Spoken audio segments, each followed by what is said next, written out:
Welcome to Wild Her Wisdom, the podcast where bold meets brilliant and wisdom gets a little wild. Join Shelley and Mary as they dive deep into real conversations about life, leadership, creativity, and everything in between. We're here to spark laughter, light up inspiration, and celebrate the wild and wise woman inside you. Whether you're chasing dreams, finding your balance, or just in need of a good laugh, you are right where you belong. Let's jump into today's journey together. This is Wild Her Wisdom. Welcome back to Wild Her Wisdom. Our guest today is a professional dream analyst, a narcissism educator, an accomplished pinup artist, and author of Dream On It, Unlock Your Dreams, Change Your Life.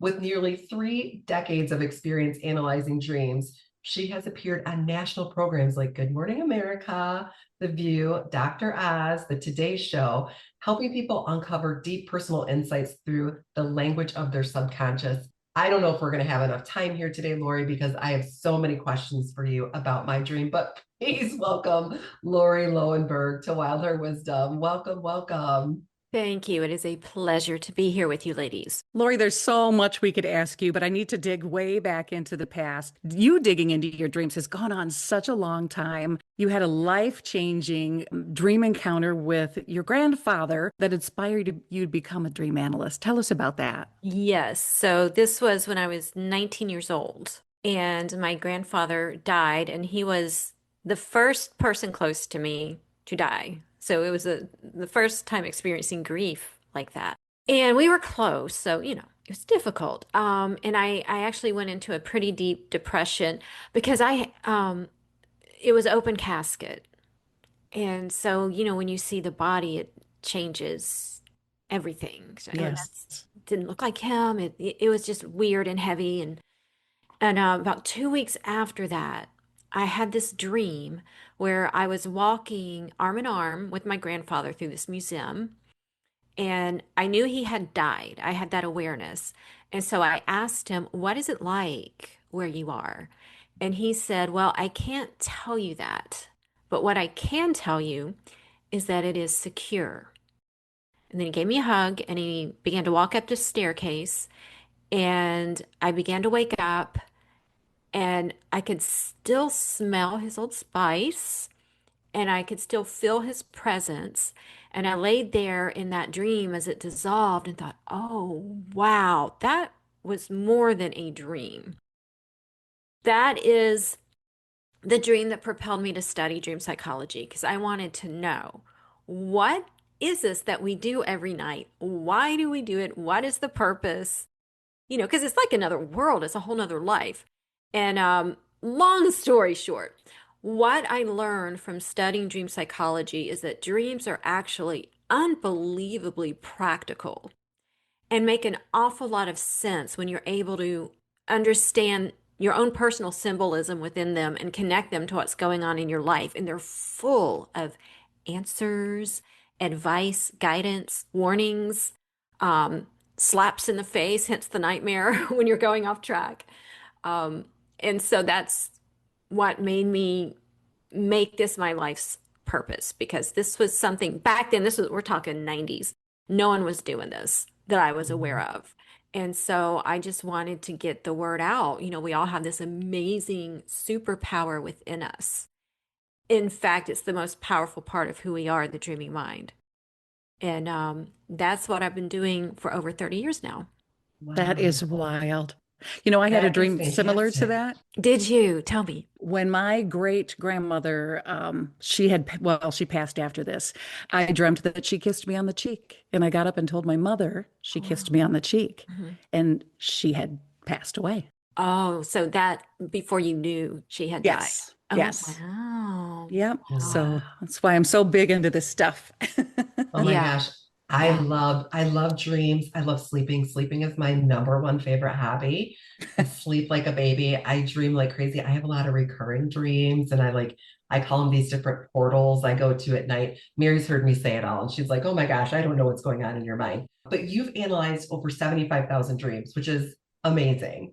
What consistent patterns or themes have emerged across different demographics? Is everyone going to portals like me? Yeah, we all do go into portals. It is a portal into yourself. It is a portal deep into yourself, into the warehouse, the storehouse of all your experiences, as well as all your aspirations, all your potentials, everything you can find in your dream. So your question was, what things have I found common among us? Mhm. Hmm. Hmm. Mm. Lots of dreaming about the ex. Lots of dreaming about feeling stuck or being trapped, prisoned, lots of dreams about being attacked, and we tend to actually remember the upsetting and disturbing dreams more than we remember the really cool dreams because the disturbing ones kind of jolt you awake because of the intensity and the negative situation you're experiencing. It jolts you awake. And so we tend to remember the dreams we wake up from more than the ones we sleep through. That makes so much sense. I want to talk about some of the dream symbols, the teeth falling out, Mhm. the stairs, the elevators, things you've covered on your TikTok and obviously your other interviews and all over media. Let's talk about some of those symbols. Okay, so you brought the teeth falling out first. Mm-hmm. That's super common. Raise your hand if you've had it. Mm-hmm. Okay. So any dream focusing on the mouth will usually be connected to the way you've been communicating in real life lately. Now, the teeth dream is the most common mouth dream. And the most common teeth dream is where they're coming out. Either you're spitting them out, or they're falling out, or they're hanging by a vein, and you're trying to keep the teeth back in, or you're trying to put them back in. So I have found that that dream is most often connected to saying something without thinking about it first, allowing Mm. something out of your mouth that should have stayed in there permanently, like your teeth are supposed to be. And what's really important to pay attention to in this dream, as well as any dream, is what your thought process is while in the dream. So, because that will give you more clues. Like if your thought process is, oh, how am I going to get this fixed? Then that will be connected to a communication issue you want to fix. If your thought process is, oh my God, I'm going to look awful now, that's connected to a communication issue where you now feel like you look bad after whatever you said. So the thought process is always important to pay attention to. What teeth dreams do you get? Are they falling out, or are they cracking or splintering? I've had mine fall out before, but I thought it was just because I'm always afraid that my teeth are going to get crooked because of my braces. Also, the variation of what happens to your teeth, if they're cracked, or like a common one is they shatter in your mouth. So that is, things crack and shatter when they're weak, right? So that would be connected to weak speech. So you may get that version of the teeth dream when you feel like you didn't hold up your end of an argument, or you didn't make your point strong enough. Your speech was weak. Therefore, your teeth are weak in the dream. That's fascinating how really it's so simple when you say it. Yeah, is Yeah. what dreams are, when you work through a dream with someone, by the time I'm done with them, they're like, "Oh, that makes so much sense. How come I didn't see it?" Because it's a different language. Dreams don't speak to us literally and say, "Well, Mary, this is what you're doing wrong and this is what you need to do." They speak to us in a metaphoric, symbolic language. So when you can understand the metaphors and the way dreams work, and then you get their insight and their wisdom, you can make huge, powerful changes in your life and in yourself. So I mentioned I have recurring dreams. I have them all the time. Like I could count the different recurring dreams I have. I'm always in the same mall. I'm always in the same hotel. I'm always in the same elevator. Mm. Um, why do we have those? Okay, so there's a couple reasons. There's two main reasons why we get recurring dreams or a recurring theme in our dreams. Not necessarily the exact same dream every time, but a recurring theme. Mhm. So, one reason is that the dream is connected to an ongoing issue that has yet to be resolved. So, for as long as the issue continues, so will the dream. So, these are usually the recurring dreams you've only been having for a little while. Like for the last month, I keep dreaming, I can't find my locker at school. The other reason we get recurring dreams is that it is connected to a recurring behavior pattern. These are usually your lifelong recurring dreams. Like I've had this dream for as long as I can remember. For example, being chased. I always get that dream. Well, it's because it's connected to the lifelong recurring behavior pattern of avoidance, avoiding confrontations, procrastinating, avoiding something. So if you have this recurring behavior pattern, you're going to get the dream that goes along with it. Once the issue is resolved or once the behavior pattern is corrected, the dreams stop because they have no reason to come back. The recurring dream is the way the subconscious mind is nagging you, like a mom who only wants you to do the right thing and has to tell you the same thing over and over until you get the point. All right. Lauri, do you think every dream is worth interpreting or some just like mental clutter? Every single dream has a message.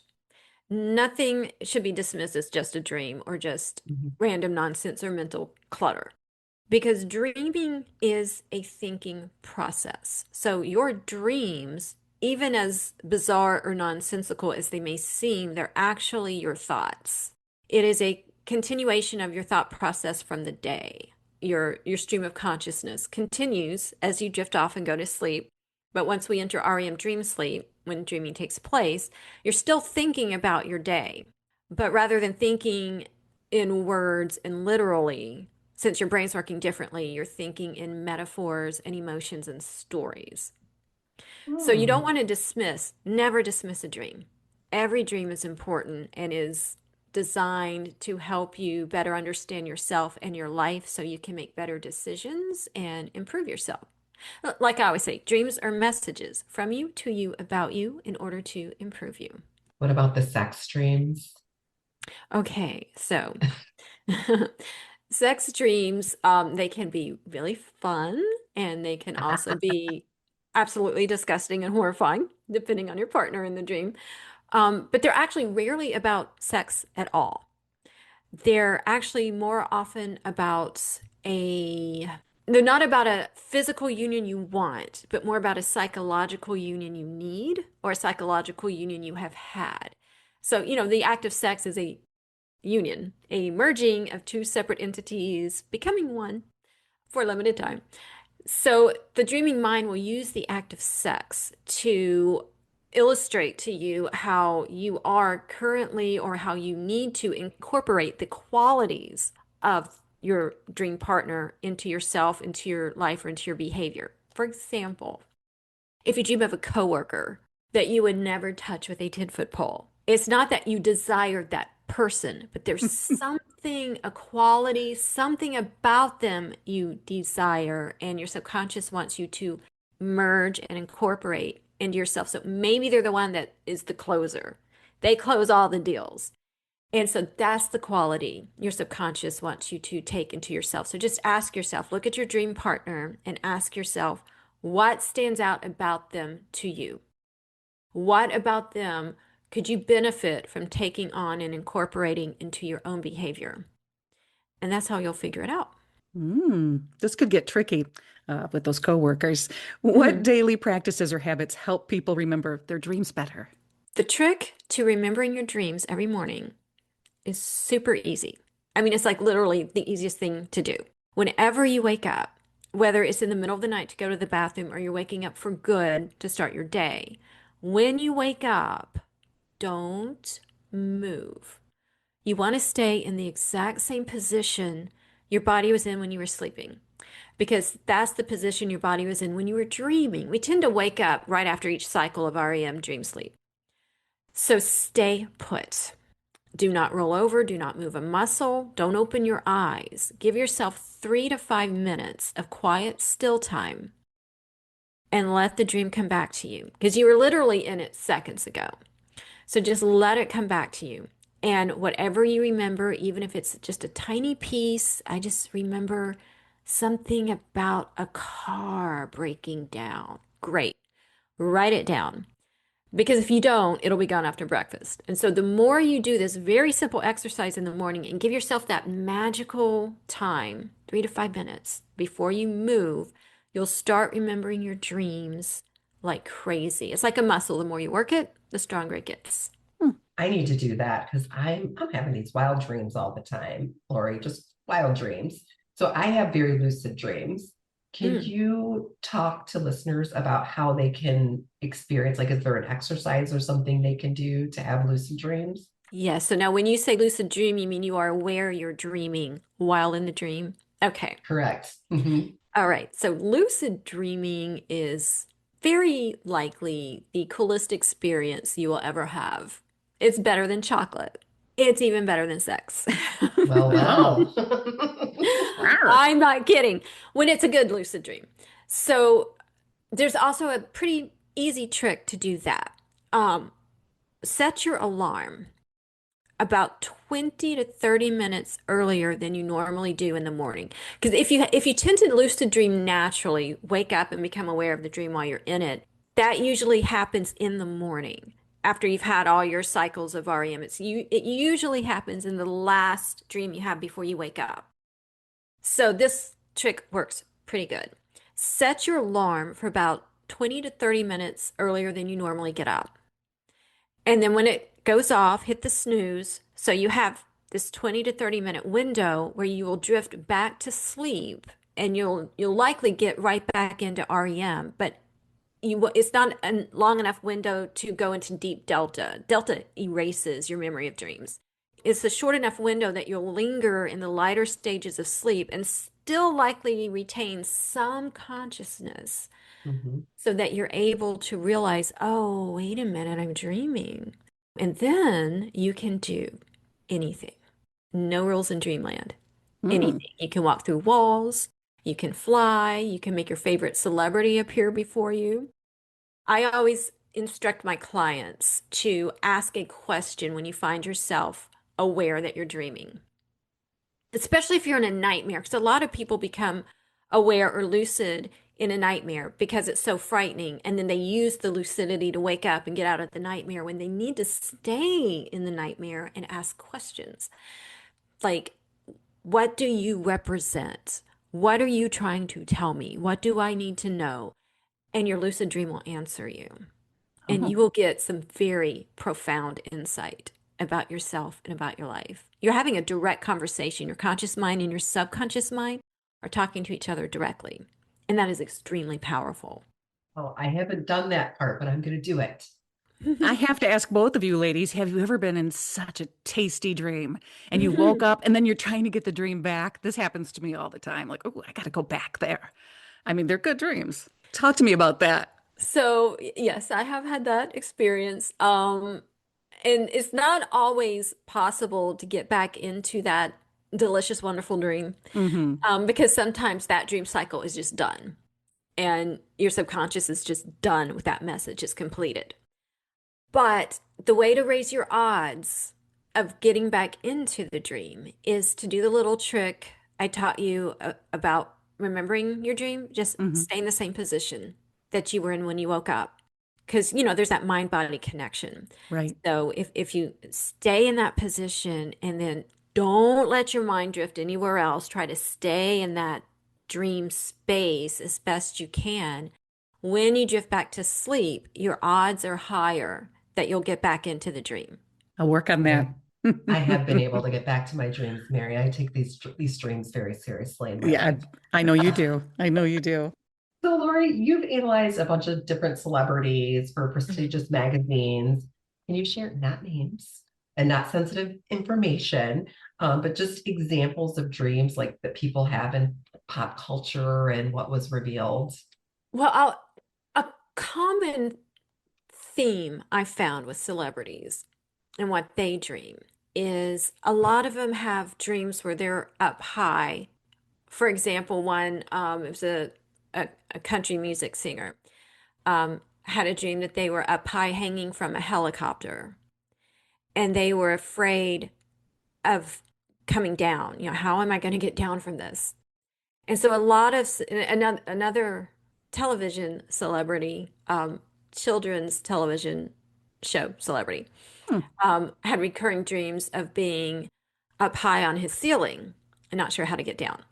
So this theme is connected to their status. You know, okay, I'm at this pinnacle right now in my career. I'm afraid of coming down. How is that going to happen? How long is this going to last? How will that play out? And so that's what those dreams reflect. Mm. Ah. I like it. Lauri, you are a fantastic artist. We have a little in common in that I used to be a boudoir photographer. In fact, I took booty pics of Shelley back in the day. Yeah. Really? So I love all Well, things pinup and making women feel beautiful and showing mm, how beautiful they are. How did your passion for pinup art and operating you as a pinup.com emerge from your dream analysis work?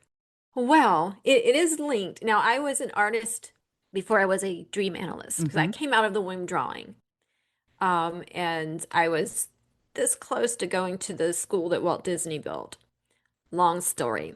I'll tell you that on another time. So I put aside my art in order to build my career as a dream analyst. And in all those years, I kept getting this recurring dream where I was back in my childhood bedroom, and there would be all these aquariums full of fish that were dying or dead. And it was a pretty gross dream. And I would get it all the time. And in the dream, I'm trying to figure out how to save these fish, the ones that still remained. And I realized those dreams were my art that I was neglecting, my Mm. creative flow that I was neglecting. It was dying off. And I kept telling myself, okay, one day I'll get back to it. One day I'll get back to it. The dreams kept coming. Then I had a lucid dream, speaking of lucid dreams, where I was standing in front of my childhood home and I knew I was dreaming, and there was a short, kind of square woman standing in front of me. And she had no distinguishable features on her face, just kind of indentions for eyes, and that was it. And so I said, what do I need to know? And she said, you need to paint and I need to sew. And I woke up at that point. I was thinking about it. And she didn't mean sew like needle and thread sew. She meant like, plant seeds, reap what you sow, that sort of sew. Hmm. And I was like, oh, okay, I get it. My subconscious told me quite literally, you need to paint and I need to sew. I can then reap the benefits of picking up painting again. So the very next day, I ordered canvases, paints, pencils, pads, everything I needed. And I started playing around with it. And I started painting little fairies and pinup fairies because I've always loved Marilyn Monroe since I was 10 years old. She's been my Me muse. too. So I just started playing around with that. And I'd post what I was doing on Facebook. And one of my friends said, oh, can you paint me as a pinup girl for my wine label? And I was like, well, sure. So I did, and she shared it. And then her friends were like, oh, I want one of me. And like that, I had a waiting list. And ever since, I've had a waiting list. And this was like, I want to say 10 years now. So I built my website, usapinup.com. And that's what happens when you listen to your dreams. I doubled my income. So Wow. Yeah, I love your work. Love it. thank you. So when you're thinking about your artwork, which dream image or experience inspired your most favorite? Probably the painting I have over my bed is from a dream I had when on my honeymoon in Maui, and I dreamt of Naomi Campbell, the model. She was a mermaid. And so I painted her from that. She had a dolphin tail. And so I painted her with a Maui backdrop because that's where we were on our honeymoon. So that's probably my favorite one. Very cool. Nice. Your book, Dream on It, Unlock Your Dreams, Change Your Life, guides readers to decode their dream language. Tell us the most misunderstood dream symbol that you discuss. Either sex or death. And we talked about sex, so let's talk Hmm. about death. So death dreams are terrifying because you feel it. It feels very real. You feel the grief. Or if you're the one dying or you get shot or whatever the case may be, where you're experiencing the death in the dream, you feel the bullet. Dreams are very, very, very real experiences. If you dream your child dies, you feel the shock and the grief and the horror of it. And so you wake up from these dreams and you think, oh dear God, is this, you know, what's around the corner? So you naturally, because of the intensity of the dream, and the emotional reaction of the dream, you naturally look at it literally rather than symbolically. So, death, and remember, whenever you get a horrifying dream, just tell yourself this is symbolic of something. It's not real. So, death is actually about something in your life ending or changing. Hmm. And it's the way the subconscious helps us understand the finality of it so we can let go of it. It helps you let go so you can grow. So, using the child as an example, parents, especially moms, do dream that their child dies. And it's an absolutely awful experience, an awful dream to experience. But it happens when the child is going through some kind of milestone. The child, as you know it, is changing when they go to school, when they learn to ride a bike, when they learn to drive, when they start dating, all these things where it's the end of that phase of life, not the end of their life, the end of that phase of life. And so you're dreaming through the dream, you're mourning that child. And so it's just the way your subconscious mind is saying, okay, this part of your child's life is over. Let's bid it adieu so we can embrace the more mature human that is emerging. That leads me into my next question because you're balancing, offering people tools for dream interpretation, but how are you also helping guide people toward more emotional reflection? Because that sounds like what the child passing away. It's like, no, let's really look deeper into that. How do you balance those things with folks? Well, what dreams do is they help you see things from a different perspective. So you can better understand the situation, so you can better understand your role or your reaction or behavior in the situation. So using the child death dream as an example, it can help you understand, well, maybe I'm clinging to my child too much since I'm taking this milestone so deeply, so you can another example using the child dream as an example is dreaming your child even when they're a grown-ass adult, dreaming they're still a baby or a toddler little. And that can be the way your dream is trying to tell you, you're not seeing your child as the adult human that they are. You're still looking at them like you have to keep parenting them, even though they are their own person now. Mm-hmm. So you're like part dream analyst, part Therapist. psychologist. Yeah, Yes. therapist. It's very much therapy. It really is. Yeah. We really have so much we can learn from our dreams, and we're almost at our Wild Her Wisdom No Filter finale. But I wondered if you could share a story of someone whose life was, deeply transformed through dream analysis. Let me think.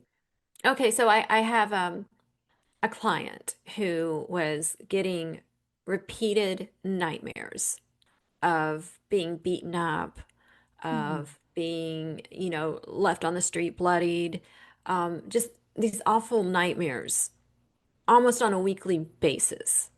And through dream work, we were able to see this was connected to, she suffered childhood abuse. And that the dreams were showing her she's still living in the victim mentality. Mm. And so from that awareness, she was able, first of all, just finally understanding the dreams made them stop.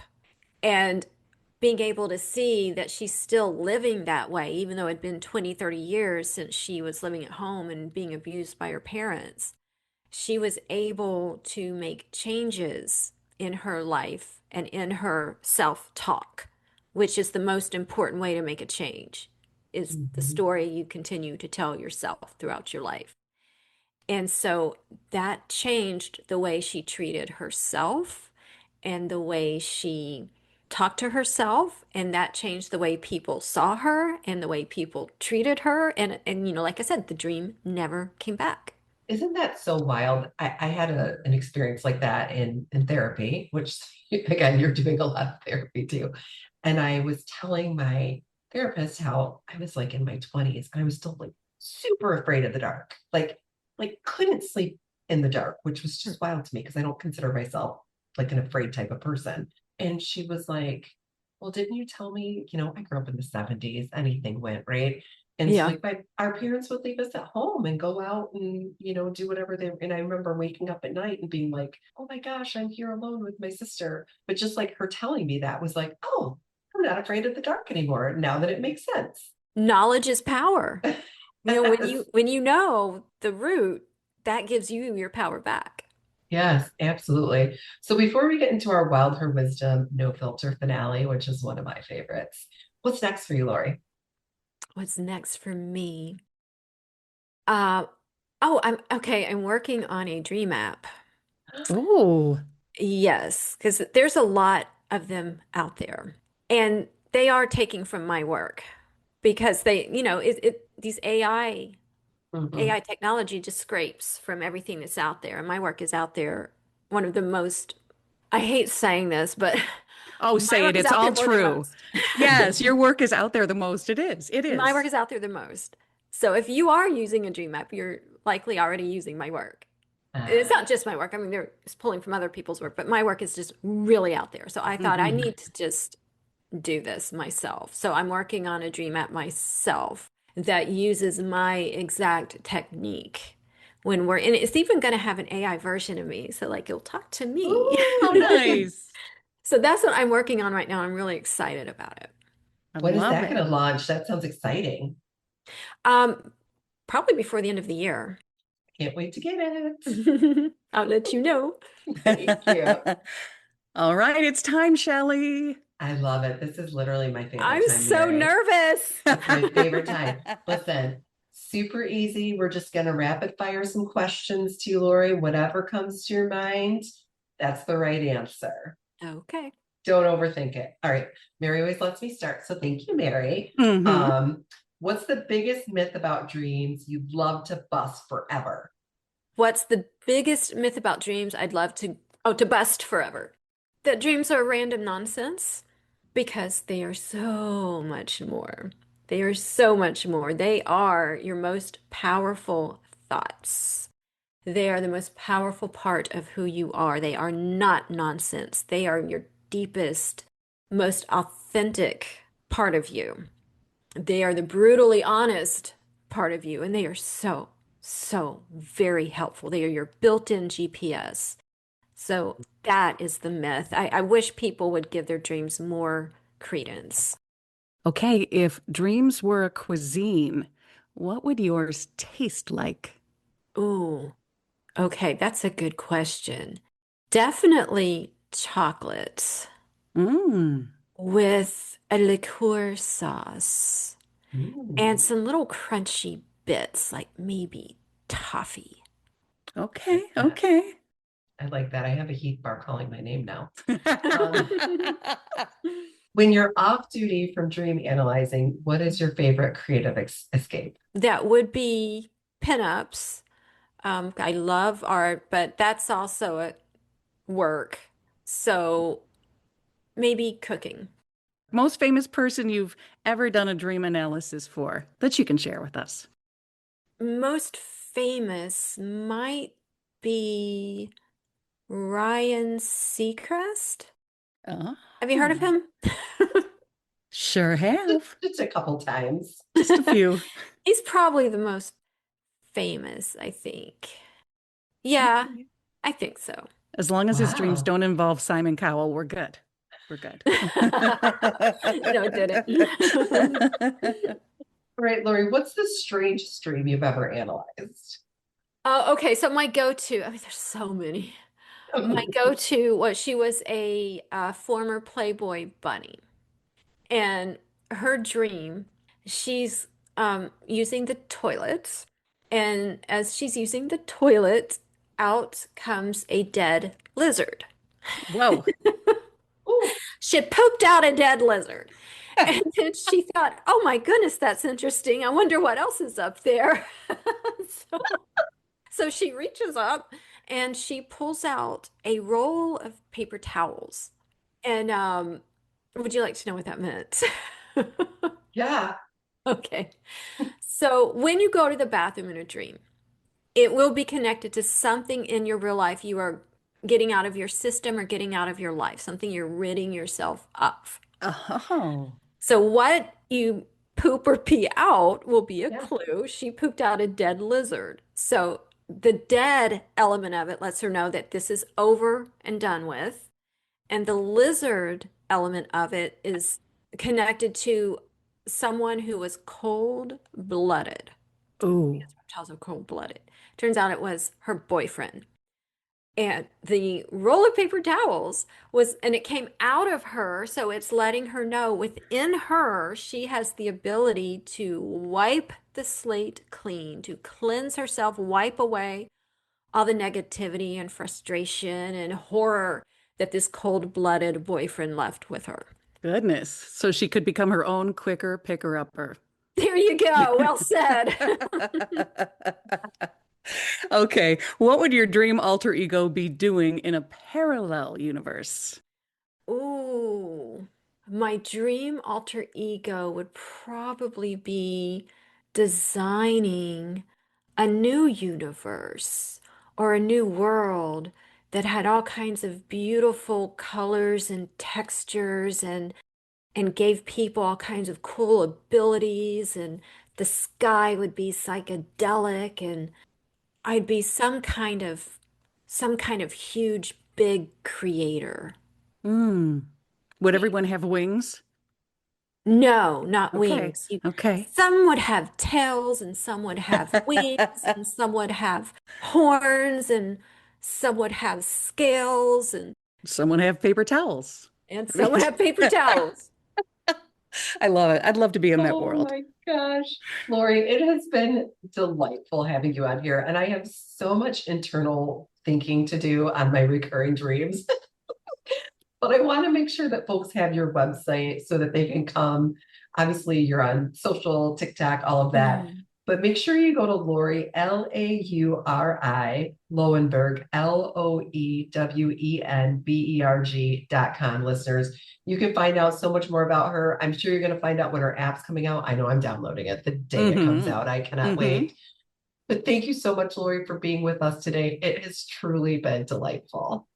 Well, it is my pleasure. And you can also find me on all social media, Lauri the Dream Expert.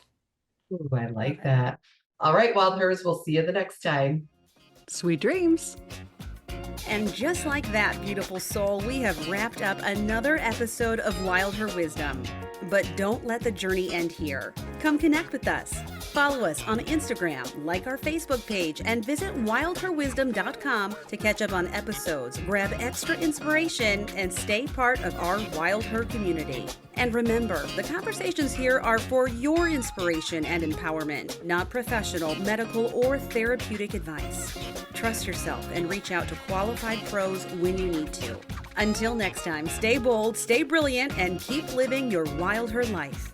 You are powerful, you are wise, and you are absolutely unstoppable.